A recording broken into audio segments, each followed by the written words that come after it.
Welcome to the Small Business Sisterhood podcast. I'm your host, Pepper Makepeace, an online business strategist for female solopreneurs and side hustlers, and founder of the Small Business Sisterhood, an online membership community serving small business owners in the first stages of business. Join me as I go behind the scenes with female entrepreneurs, revealing the struggles, strategies, and inspiring stories of these amazing women. If you're interested in connecting with like-minded women, learning effective business strategies from the experts, and being a part of a mastermind group that helps you grow your business, check us out at smallbusinesssisterhood.com. Today we're talking to Melissa Talago. Melissa spent more than 20 years doing PR and marketing, working with some of the biggest brands in the world in South Africa, Boston, New York, and London. She gave up her high-flying career and set up her own business supporting solopreneurs and small business owners. Melissa is an award-winning, world-traveling, successful entrepreneur doing what she loves, telling stories, spotting the story in a business, and helping bring that idea to life for her clients.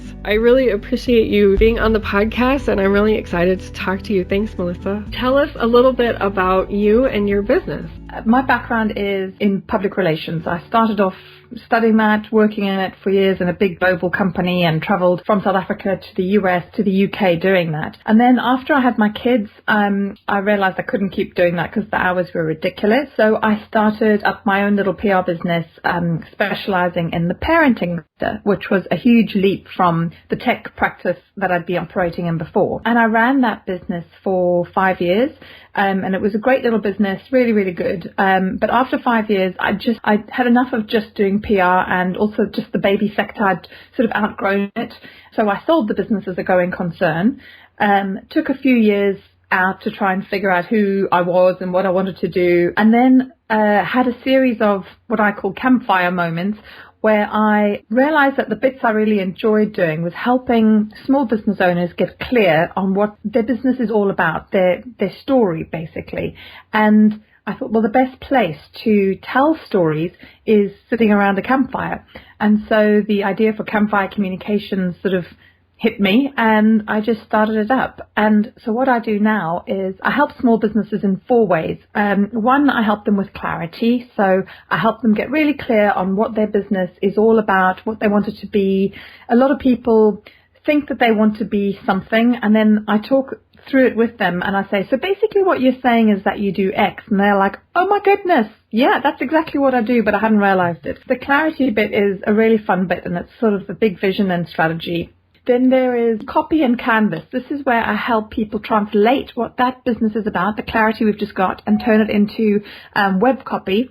And then I also help them create canvas. I'm not a designer, but I sort of help them come up with images and a feel for the site that reflects the tone of voice we've just come up with in the words. And then the third one is communicate. So I help them communicate their story out to a very broad audience, whether that's helping them create like a communications plan, and I do sort of a 6-week program with them, or I've set up an online PR course called Publicity for Solopreneurs, and that teaches people how to go and get publicity for their business. So all of that helps them just tell their story that they've now figured out. And then the very last bit is something which I call connect, and that is something that is really important to me, because I know that as a small business owner, it's like riding a roller coaster. You know, 1 minute you're so up and you're so motivated, and the next minute everything's wrong and nothing's working and it feels rubbish.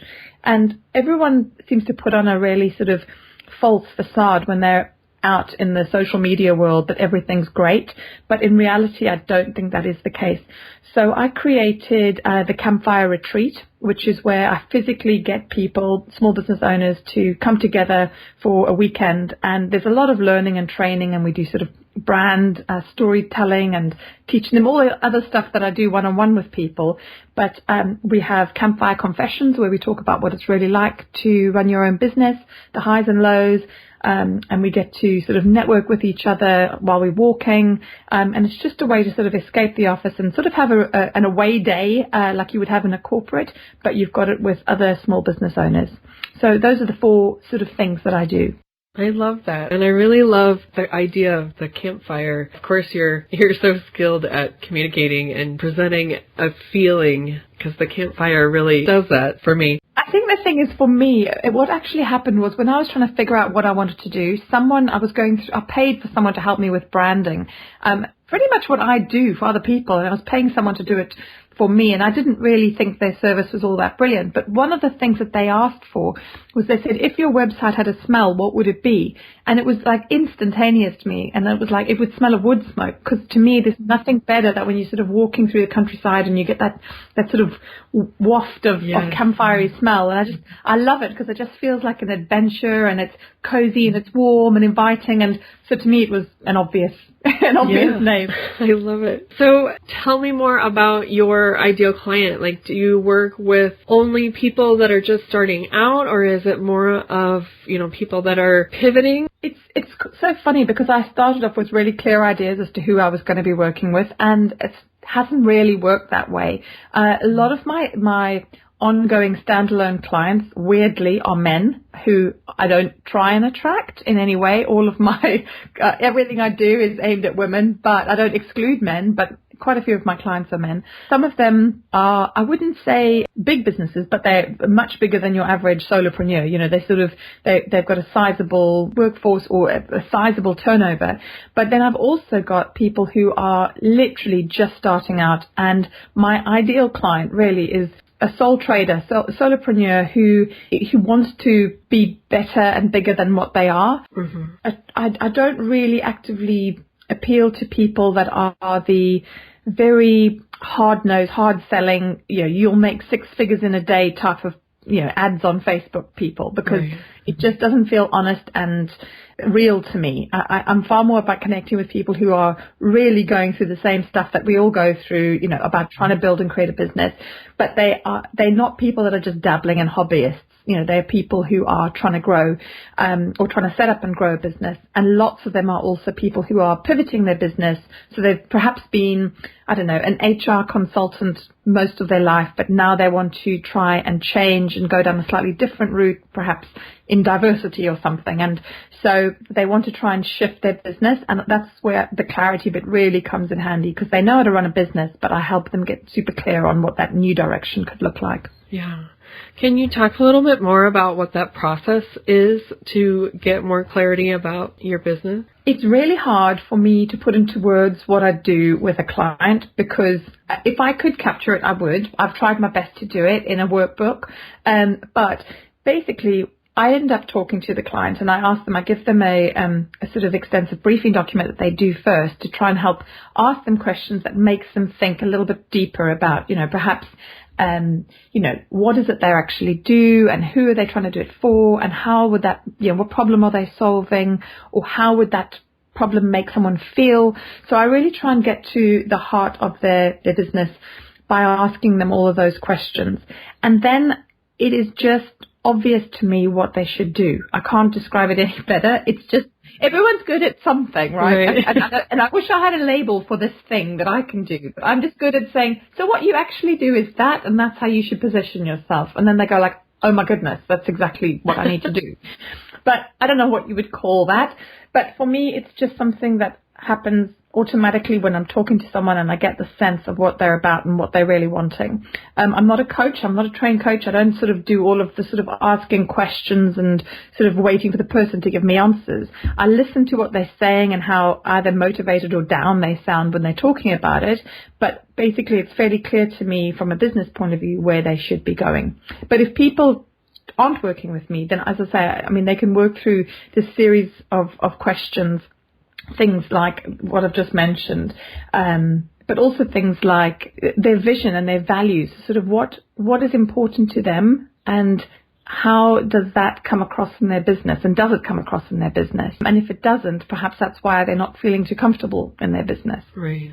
So there's a bunch of different questions, and I've got this workbook that people can get from my website if they want to work through this process themselves, and it just asks them a series of questions which will make them think. I'll be sure to link to that in the show notes for people to find that easily. A lot of people assume that they know what they're doing with their business. So, for example, if let's say they make cakes for people, mm-hmm. and they'll say, I'm a baker, so I make cakes, and I always use the example of, okay, but you get all different types of cake makers. You get the guys that make really sort of beautiful professional cakes, and you get home bakers, and you get people who make kids' birthday cakes or wedding cakes or whatever. what kind of cakes are you making, and who is likely to buy them, and by making those cakes, what problem are you solving for them? What hassle are you taking away from them? And then even if they were really clear on that, even if they said, well, I'm a person who makes birthday cakes and I take the hassle away from overstretched mums because they don't have the time to make cakes. It's like, okay, but there's a million other people out there doing it. So what is going to be different about yours? How is it that you make it so that it's different? And if you are working on your own, it typically is down to you. It is literally the way that you operate with people, and that is what will be your USP, the thing that makes you stand out and be different. But most people don't put that into their web copy or any of their business marketing materials. A lot of them have this thinking that they've got to be formal, or they've got to speak in a certain way when they get onto a business platform, instead of just being themselves and being, really sort of saying, this is how I will help you. Just speak in a language that you would naturally use and tell people how you would help them. And people who need that service will automatically connect with that tone of voice. So I think if people are thinking about their business, if they're just starting up and they're thinking, oh, well, I know what I want to be, it goes much deeper than that. Really think about everything you do, the way you operate, the way you're pricing yourself, the way you're packaging up your services, the names you call it, the imagery you use, everything comes and creates your brand. And that becomes your brand story that you start to tell. And that is then reflected in your web copy, but also becomes part of the story that you would tell when you're trying to do your marketing, like through publicity. So, for example, if I'm telling my story to the press, I will talk about how I literally did go camping with a friend and was sitting around the campfire talking about what I wanted to do, and sort of inspiration struck. So that's a story which paints a picture in the mind of a reader, and so therefore the press would be interested in it as a story. When you're creating your brand story, always think about it in terms of what would excite other people about this story, and whether you're using it on your social media or your newsletter or getting publicity for your business, it's something that is consistent and also is exciting. I don't know about in the UK, but in the US, particularly in the last 5-10 years, there's been a real boom in kind of a network marketing business of either, so like essential oils or a bag line or something like that, where everybody's kind of selling the same thing, but, everybody kind of comes into it from a different place or a different system. And I've heard of some people where they will take that type of business and kind of have this overarching umbrella business that kind of encompasses more of their own story and that kind of thing. But I wondered, what would be your take on a business like that? Like, if somebody is in a 9-to-5 and they see that as, the quickest way into entrepreneurship, and that's what they want to do, is to get into one of those product lines. Is there a way to make that your own? Yeah, it's a challenging one, because first of all, it depends on the company and what limitations are put on the individuals. Mm-hmm. How strict the parameters are. You may market it this way, but you can't do it that way. Right. So I would do research first in terms of what they allow. Secondly, I would say whatever product you choose to sell, make sure that it is a product that you would naturally want to use yourself, because then you can make it part of your, like, an overarching brand. So, for example, if you are a natural fashionista, and you're always wearing the latest things, and you happen to sign up with one of these network marketing groups that sells really fashionable handbags, then, it's easy for you to fit, what I wore today, and have an Instagram feed of all the latest things showing off the handbags. Right. And if people ask, where did you get the handbags, then you can sort of send them to, your page, or your, set up a party or whatever. But it has to be something, I think, that isn't something you would naturally use and is a reflection of you. There was another woman that I've worked with in the past. She was doing one of the health and beauty sort of range of skincare products and natural supplements and things like that. And, again, I said, well, you should be having, if you're having a Facebook page or whatever, for example, you should be having, this is what I ate for my breakfast this morning, and this is what I put on my skin this morning, and look at the before and afters, and really sort of you're using it yourself. If it's something that you are not likely to be using and would find it a real chore to try and talk about and use on a daily basis, then you're going to battle. Yeah, that makes sense. And then also from a publicity point of view, it's really hard to tell your story to the press if you are one of many people selling the same products, because they will just, like, let's say it was an Avon lipstick, for example, probably the head of Avon PR would send the lipstick sample to the fashion magazine to be reviewed. You doing it as an individual isn't really going to work for you. What you would need to do is sort of have a good backstory. So perhaps, you know, you lost your job and you were down and out and you were having to try and make ends meet, but you started doing this, and then you sort of have a storyline of how lipstick changed my life. You know, then you've got a really good press story that tells your story, but it's, you know, it's part of that overall network marketing business. Thank you. That's really fascinating. And I can understand how there are challenges to that, but also there are ways to work with that and make it your own. So thank you. I appreciate that. Do you want to talk a little bit more about publicity? Sure. I mean, I think publicity is one of those things a lot of people ignore because they don't realize, well, they don't know how to do it, and it seems too complicated, and there's so much else to do when you're running your own business that it just falls by the wayside. The other thing is, PR is a difficult tool to measure, like with Facebook ads, for example. You know, you run an ad, you can see how many clicks or likes or whatever you had off the back of it. PR is far harder to measure, but the point about it is that it slowly builds credibility. So when you look at someone's website and they've got the ads featured in Huffington Post and Forbes and Inc., you automatically think this is a bigger player, they're more serious, they can probably command the fees that they're charging because of that. So it really does help build your presence. It also does expand awareness of your business far beyond your normal social media circles can. So, I mean, an example, when I was running my previous PR company, one of the clients I had was a tiny little travel company. It was just her, one woman, and she used to go and visit holiday properties and make sure that they were child friendly. And then she started off with just 14 properties. And so we would regularly send off press releases to the local travel press talking about, you know, tips for traveling with kids and a bunch of other ideas. And not every press release got run, and often they were ignored. But what happened is it started to build up awareness amongst the travel editors of this little company. So that when they were doing a feature on child-friendly travel, she was top of mind.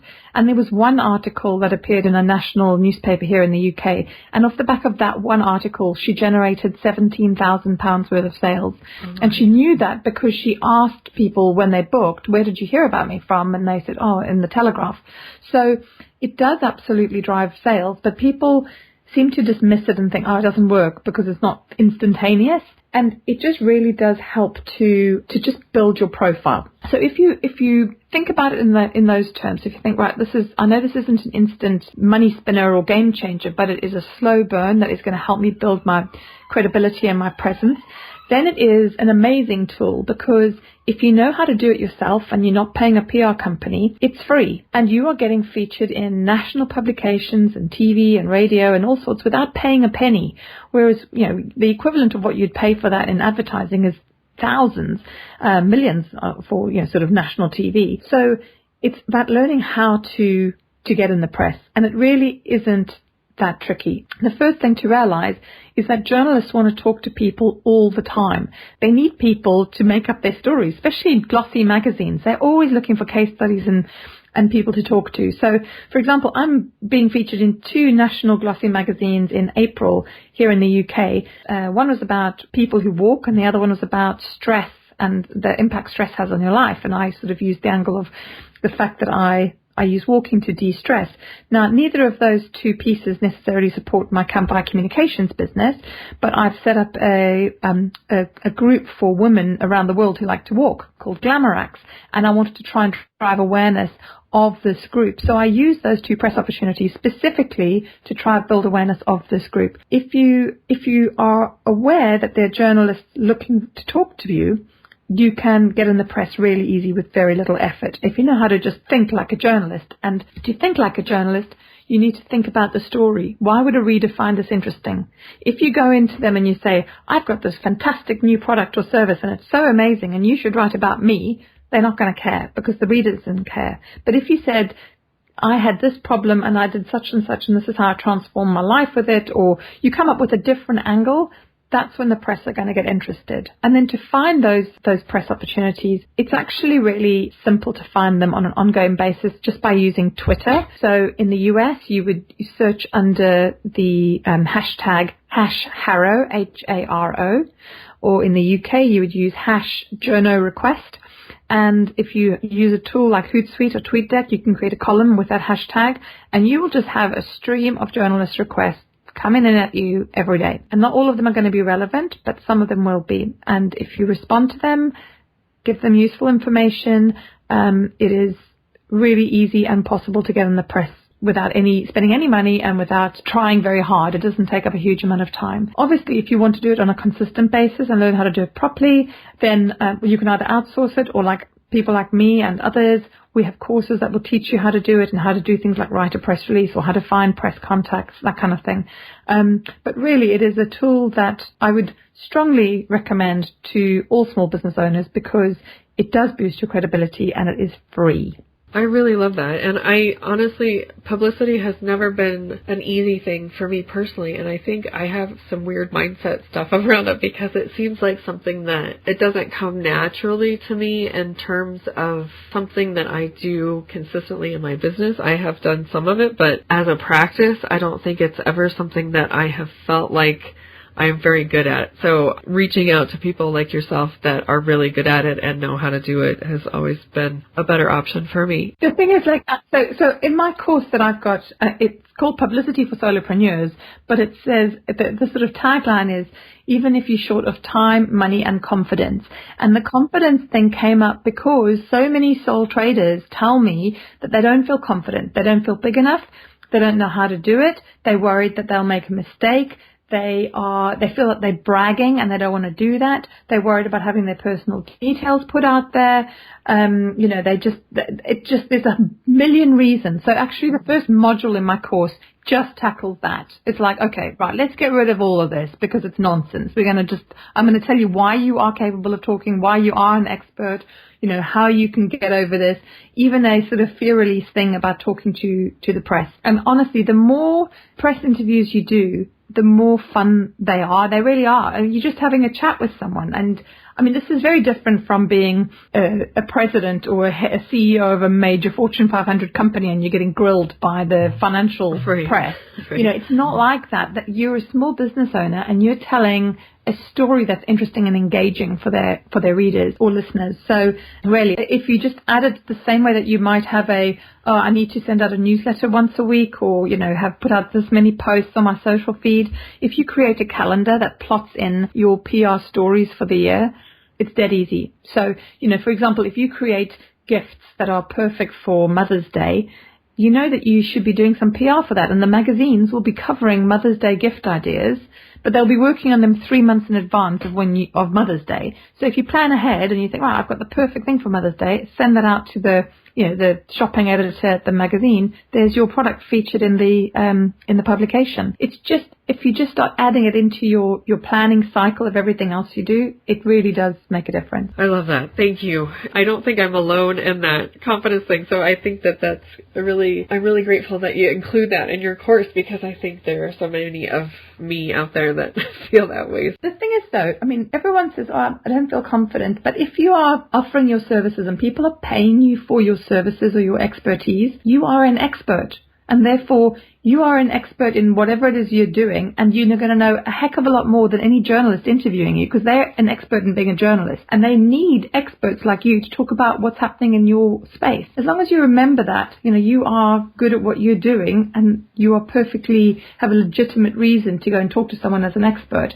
I think that's the key. Yeah. Well, it's interesting. A lot of people like myself come from a corporate background, and in that corporate scenario, you don't really do that for yourself. You don't do it for the company that you work for unless that's your job, and you don't do that for yourself within the company. And so it doesn't come naturally when you start a business that you include that piece. And so I think that having that training and that extra little boost from a course like yours is really helpful to get into that system and just including it in your day-to-day planning. And I think that that's brilliant that you suggest, if you're going to post on social media, then you should also be reaching out to the media. Yeah, and it also goes the other way around. So if you then get a piece of, publicity, then you use that to share across your social media. It's not just I was in the paper, phone your mum, she reads it, you jump up and down excitedly. Then it's like slap it on your website and share it out and put it in your newsletter and write your own blog post about how you got the piece of publicity. publicity, whatever. There's so much you can do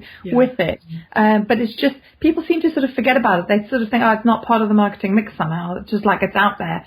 But it really is an important one. And as I say again, it is free if you do it yourself. Right. Absolutely. I love it. Thank you for those tips. Can you talk a little bit about your first year in business, kind of on your own with Campfire Communications? Was there anything that was surprising or difficult in that first year that you could share with us? The funny thing about first year in business is I think you are sort of on a bit of a high. You've got this great idea and you've got so many plans for what's going to happen. And the challenge with it is always when reality sort of hits you around the face, so you come up with this brilliant thing that you are absolutely convinced everyone's going to want, and then no one buys it. And you sort of think like, oh my God, this is awful. I did the wrong thing. I should just give up and go back to my job. And the thing is, it's just normal, and it just takes a while to grow. So a couple of lessons that I had in my first year. Number one, maintain control of your own website. I decided I wanted to have a really professional looking website, and I didn't know how to build one. So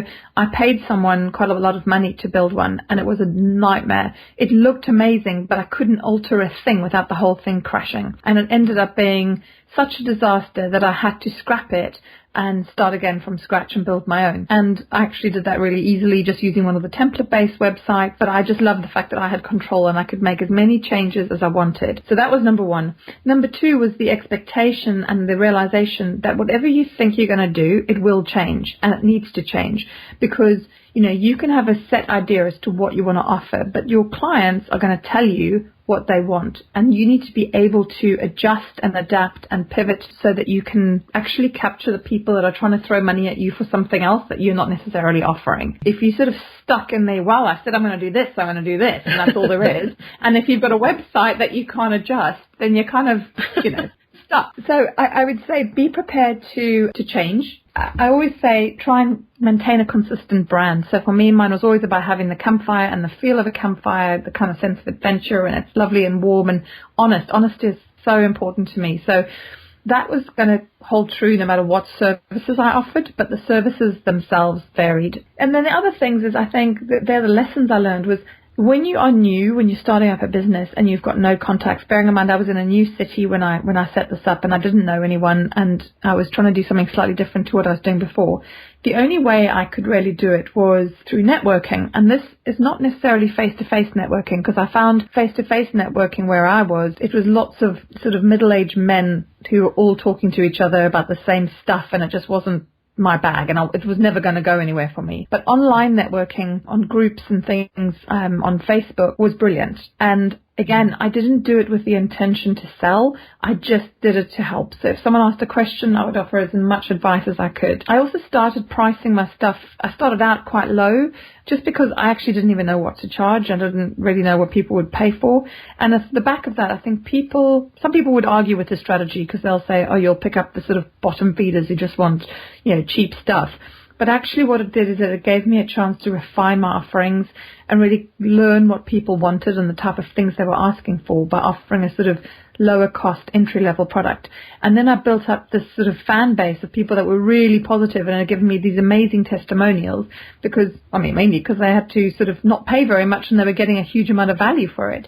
But over time then I could adapt the offerings and increase my prices, but I had really built the following by being helpful and sort of making it more accessible to start with. That's wonderful. That sounds like a full year of a lot of learning and trial and error. Well, to be honest, I'm in my third year now, just coming into my third year. And the second year was completely different to the first. The first was about sort of getting my name out there, all of the stuff, rebuilding my website. The second year I decided I was going to create an online course, which was a learning curve like no other. Yeah.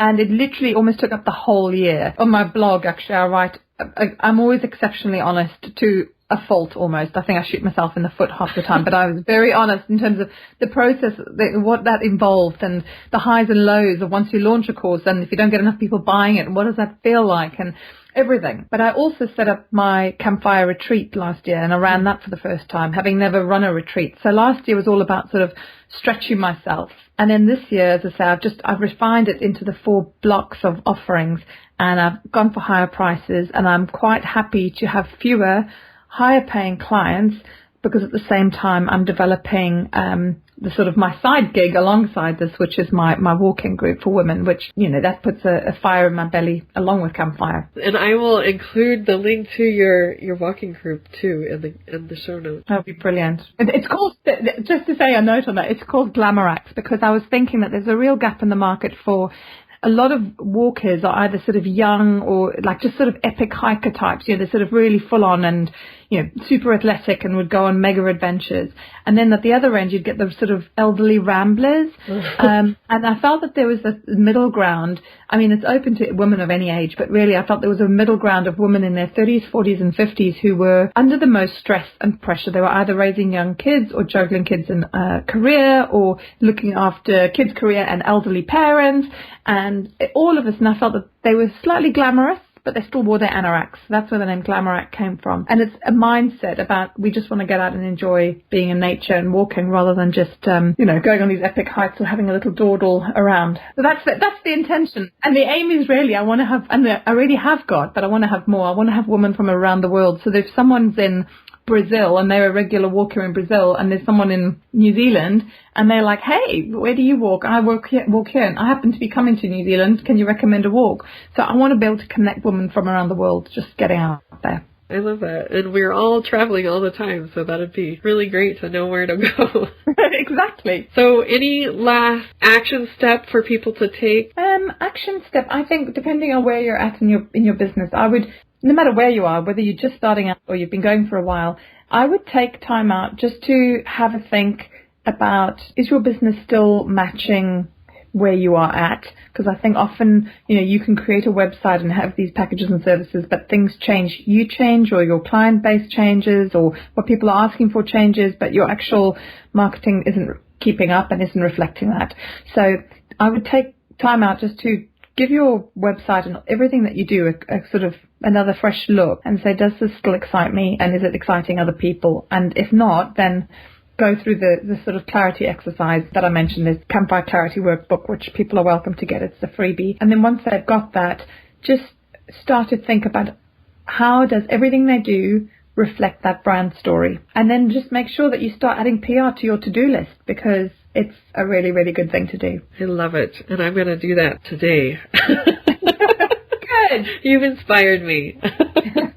I've got to do it more. So thank you so much. And Melissa, where can people find you? So they can go to my main website, which is campfirecommunications.co.uk. And on the homepage of that website, you will find the sign-up box to get the Campfire Clarity Workbook, which is what I've been referencing. And it's a great exercise to help you give clarity. Anyone interested in getting publicity for their business should go to publicityforsolopreneurs.com. And there's also a link to that course from my main Campfire website, but that's standalone URL. And there you can find out more about the course, what it involves, and you can sign up from there. And then if anyone's interested in walking, there's glamorax.com, and that is spelled GLAMORAKS. And that is the website. And if you just Google Glamorax or search Glamorax on Facebook, that's where you'll find the group. Ask to be added and I'll add you in. Perfect. Thank you so much. And what's your favorite social media site? It has to be Facebook. It does my head in as well. It has a sort of sort of double whammy. It does really get me down, and it's why I need to escape it from time to time and go walking. Because I just can't stand the marvelous me, look at me, follow my 5 steps and you will become a millionaire overnight. I can't stand it. But in terms of, from a personal point of view, it means I can stay in touch with my family who is spread all over the world. From a business point of view, it means I can have a business page and I can have private group and I can network on other groups. So for me, it is the most useful of all the tools. Twitter is brilliant from a publicity point of view, just to find journalists, connect with them, make relationships, because all of the journalists hang out on Twitter. So that's really, really good for that. I'm on Instagram, but I'm sort of not massively involved with it, and I do need to do a bit more on that. So probably Facebook and Twitter are my best. Okay, wonderful. I've learned so much from you, and I've been inspired to take action myself. So I am really grateful for you being on the podcast. It's been really great to talk to you. Thank you so much. You're welcome. Thank you very much for having me. Thank you, Melissa, for talking with us today. You can find out more information about Melissa and the link to her website in the show notes for this episode at smallbusinesssisterhood.com. melissatalago.com/15. I hope you found this episode useful and inspiring. If you did, please pop over to iTunes and leave a review. Thanks for listening. Catch you next time.